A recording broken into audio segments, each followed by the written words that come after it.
Macam mana filem hitam putih yang dibuat lebih 50 tahun dahulu masih mampu buat orang ketawa, menangis dan berfikir sampai hari ini. Sebab itulah P. Ramlee bukan sekadar legenda, beliau ialah satu fenomena yang sehingga hari ini masih belum ada penggantinya. Ramai menganggap P. Ramlee hanyalah seorang pelakon. Hakikatnya beliau menguasai hampir setiap aspek dalam penghasilan sebuah filem. Beliau ialah pengarah filem, penulis skrip, komposer dan penulis lagu, penyanyi, pemuzik, pelakon dan ketika kata lain, beliau mampu mencipta idea, menulis cerita, mengarah, berlakon, menghasilkan muzik, menyanyi dan menyusun karya menjadi sebuah filem yang lengkap. Sebab itulah filem-filem seperti Bujang Lapuk, Pendekar Bujang Lapuk, Tiga Abdul, Doremi dan Ibu Mentuaku masih ditonton sehingga hari ini. Apa yang membuatkan karya beliau kekal relevan? Kerana isu yang dibawakan tidak pernah lapuk. Beliau menyentuh tentang tamak, rasuah, kemiskinan, persahabatan, cinta, keluarga dan sindiran terhadap masyarakat. Walaupun dunia berubah, sifat manusia tetap sama. Dialog-dialognya juga ditulis dengan sangat bijak, ada jenaka tetapi dalam masa yang sama penuh dengan mesej yang membuatkan penonton berfikir. Musiknya pula bukan sekadar lagu latar.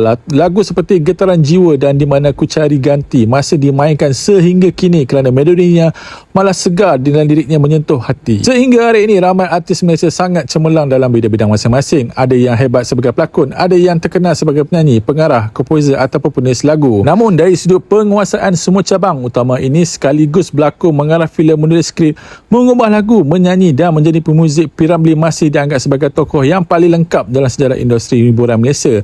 Sebab itulah beliau diberi gelaran Senaman Agung. Bukan kerana tiada artis berbakat pada hari ini, tapi kerana gabungan bakat yang begitu menyeluruh pada tahap kualiti yang tinggi seperti yang ditunjukkan oleh P. Ramlee masih belum mempunyai padanan yang benar-benar setanding dalam sejarah seni Malaysia. Jadi tidak heranlah walaupun sudah 50 tahun berlalu, karya P. Ramlee masih hidup kerana karya-karya yang sebenarnya hebat bukan sekadar menghiburkan zamannya tetapi mampu merentasi generasi.